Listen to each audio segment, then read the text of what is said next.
नमस्कार प्यारे बच्चों। तो ये वीडियो उन बच्चों के लिए है जिन्होंने ऑनलाइन क्लास अटेंड नहीं की है। तो जैसा कि आपको पता है कि हमारे एग्ज़ाम आने वाले हैं अब, तो एग्ज़ाम के पर्पज़ से हमने रिवीज़न करवाना है, रिवीज़न वर्कशीट तैयार की है हिंदी की। तो आज हम पिछले पाठों में आपने जो भी काम किया उसी का रिवीज़न करेंगे। तो देखिए, सबसे पहले ये बादल के अंदर कुछ शब्द दिए गए हैं, जैसे वनराज, नभ, सिंह, वर्षा, आकाश, गज, मेघ, सरिता, कुंजर, नद, घन और बारिश। तो ये सब क्या हैं? नीचे जो ये शब्द दिए गए हैं, निम्नलिखित शब्दों के दो दो पर्यायवाची शब्द बादल में से ढूंढ के लिखिए। यानी कि दो शब्द एक जैसे हैं जो नीचे किसी एक शब्द से मिलते हुए हैं, यानी नीचे के किसी एक शब्द के पर्यायवाची हैं, तो वो आपको ऊपर से ही ढूंढकर लिखने हैं।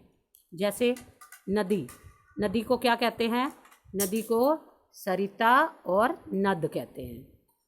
इसी तरह से आसमान को क्या कहते हैं? नभ और आकाश। इसी तरह से शेर को क्या कहते हैं? वनराज। वनराज यानी शेर जंगल का राजा होता है, इसलिए इसे वनराज कहते हैं और सिंह कहते हैं। तो देखिए, इसमें से दो दो पर्यायवाची हर शब्द के छिपे हुए हैं। जैसे बादल को मेघ और घन कहते हैं। मेघ और घन किसको कहते हैं? बादल को। ऐसे ही हाथी को कहते हैं गज और कुंजर। कुंजर यानी जो कुंज कहते हैं जंगल को, और जो जंगल में घूमता रहता है उसे हाथी को कुंजर भी कहते हैं। ऐसे ही बरसात, बरसात को वर्षा और बारिश। तो यहीं से आपको पर्यायवाची शब्द ढूंढकर लिखने हैं। तो अब अगले प्रश्न की तरफ चलते हैं। देखिए, नीचे दिए गए उदाहरण की तरह कुछ और शब्द भी बनाइए। जैसे आधा ता और पूरे ता से कुत्ता, पत्ता और सत्ता, ये 3 शब्द बने हैं।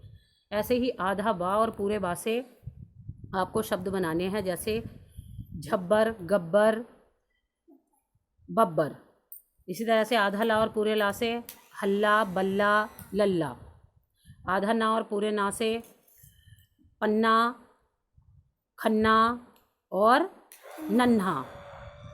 इसी तरह से आधा चा और पूरे चा से बच्चा, सच्चा, कच्चा। फिर अगले प्रश्न की तरफ चलते हैं। अगले प्रश्न में देखिए, पढ़िए, समझिए और खाली स्थान भरिए। जैसे हल्का, ऊंचा, चमकीला, मोटा, लाल, सुंदर, गहरा और भारी। ये आपके शब्द दिए गए हैं और नीचे कुछ तुलनात्मक शब्द दिए गए हैं कि जैसे सागर सा क्या होता है? इनमें से ऊपर से ढूंढ के लिखना है। तो सागर सा क्या होता है? गहरा। सागर सा गहरा। चंदा सा सुंदर। रक्त सा लाल। ढोलक सा मोटा। ऐसे ही सूरज सा चमकीला। पर्वत सा ऊंचा, पर्वत बहुत ऊंचा होता है तो पर्वत सा ऊंचा। गुब्बारे सा हल्का, गुब्बारे सा हल्का, क्योंकि गुब्बारा हल्का होता है और इसीलिए हवा में ऊपर चला जाता है, तो गुब्बारे सा हल्का। और हाथी सा भारी, हाथी बहुत भारी भरकम होता है तो हाथी सा भारी। तो इन शब्दों के तुलनात्मक शब्द ऊपर से ही बादल में से ढूंढ के आपको नीचे लिखने हैं। अब अगले प्रश्न की तरफ चलते हैं। ये देखिए, जैसे सीता में फल को जोड़ के सीताफल बनाया है, ऐसे ही ईमान में दार को जोड़ के क्या बनेगा? ईमानदार। ऐसे ही फल में वाला जोड़ के फल वाला। समझ में दार जोड़ के समझदार।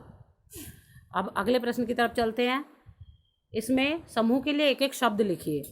शब्द समूह के लिए एक एक शब्द लिखिए। जिसकी 3 मंजिलें हों उससे क्या कहते हैं? जिसकी 3 मंजिलें हों उस इमारत को क्या कहते हैं? तिमंजिला। क्या कहते हैं? तिमंजिला। जिस जगह पर 4 राहें मिलती हैं, यानी कि 4 सड़कें आकर मिलते हैं, उसे क्या बोलते हैं? चौराहा। जिस में 3 रंग हों तो उसे क्या कहते हैं? तिरंगा। ऐसे ही जिसकी 3 भुजाएं हों उसे क्या कहते हैं? त्रिभुज। और जिस स्कूटर में 3 पहिए हों उसे क्या कहते हैं? तिपहिया। तो ये आपको ऊपर से ही ढूंढ के नीचे लिखना है। अब अगले प्रश्न की तरफ चलते हैं। अगला प्रश्न है आपका कि आपको उदाहरण के अनुसार नीचे दिए गए शब्दों के वचन बदलने हैं। तो देखिए, जैसे भिंडी है, भिंडी को हमने क्या लिखा? भिंडियाँ।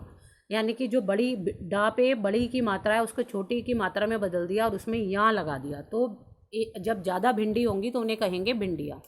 ऐसे ही छुट्टी, छुट्टी का मतलब है एक छुट्टी, और जब ज़्यादा हो जाएंगी तो क्या हो जाएगा? छुट्टियाँ। तो इसमें भी हमने इसका बहुवचन बनाने के लिए क्या करना है? जो बड़ी की मात्रा है उसको छोटी की मात्रा में बदल देना है और यहाँ उसमें जोड़ देना है, तो ये हो जाएगा छुट्टियाँ। ऐसे ही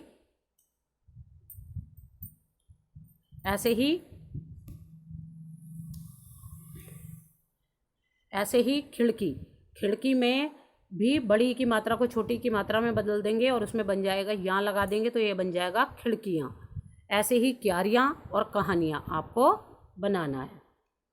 अब आगे चलते हैं अगले प्रश्न की तरफ। देखिए, दार शब्द लिखकर नया शब्द बनाइए। जैसे मज़ेदार, पहरे में दार जोड़ेंगे तो बनेगा पहरेदार, समझ में दार जोड़ेंगे तो बनेगा समझदार, और चमक में दार जोड़ेंगे तो बनेगा चमकदार, और हवा में दार जोड़ेंगे तो बनेगा हवादार, और ऐसे ही चटक में दार जोड़ेंगे तो बनेगा चटकदार। तो अब अगले प्रश्न की तरफ चलते हैं। देखिए, जो यहाँ पर कुछ अनेक शब्दों के लिए एक शब्द आपको ढूंढना है। जो कहानी लिखता है उसे क्या कहते हैं? तो जो कहानी लिखता है उसे कहते हैं कहानीकार। जो दूसरों की नकल करता है उसे क्या कहते हैं? नकलची कहते हैं ना। तो जो दूसरों की नकल करता है उसे कहते हैं नकलची। ऐसे ही जो अभिनय करता हो उसे क्या कहते हैं? अभिनेता।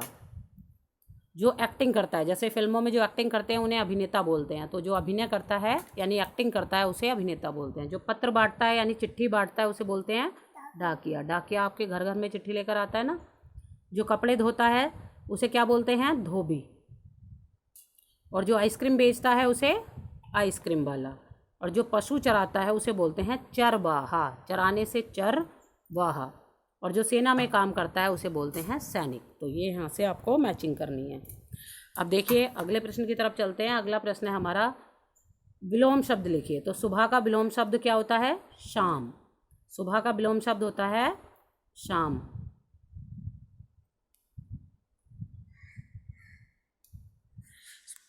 सुबह का विलोम शब्द हमारा क्या होता है? शाम।